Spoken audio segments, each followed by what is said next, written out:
Baahubali conclusion కలెక్షన్ల ప్రభంజనం సృష్టించింది. అయితే బాహుబలి పార్ట్ 2లో ఎంతో మందికి ఎన్నో క్వశ్చన్స్ కి ఆన్సర్స్ దొరికాయి. కట్టప్ప బాహుబలిని ఎందుకు చంపాడు అన్న క్వశ్చన్ కి ఆన్సర్ దొరికేసింది. దానికోసం ప్రజలు ఆ సినిమా చూసి కన్సోల్ కూడా అయిపోయారు. అయ్యో పాపం ఇందుకు చంపాడా అరేరే అన్నట్టు ఎంతో మంది తృప్తిగా సినిమా థియేటర్లో సినిమా చూసి బయటికి హాయిగా వచ్చారు. అయినా కానీ ఒక క్వశ్చన్ మాత్రం అభిమానుల మనసులో ఏదో ఒక మూల దాగే ఉంది. ఏంటంటారా?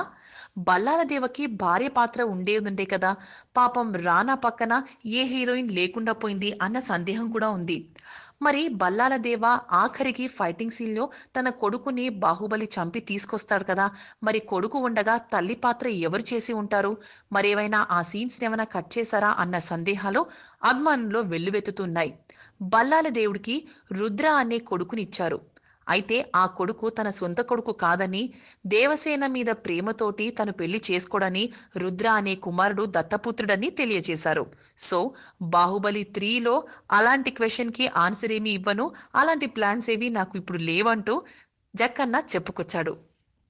Latest news. For more updates on anything happening in Tollywood, please like, share and subscribe to Tollywood Latest News.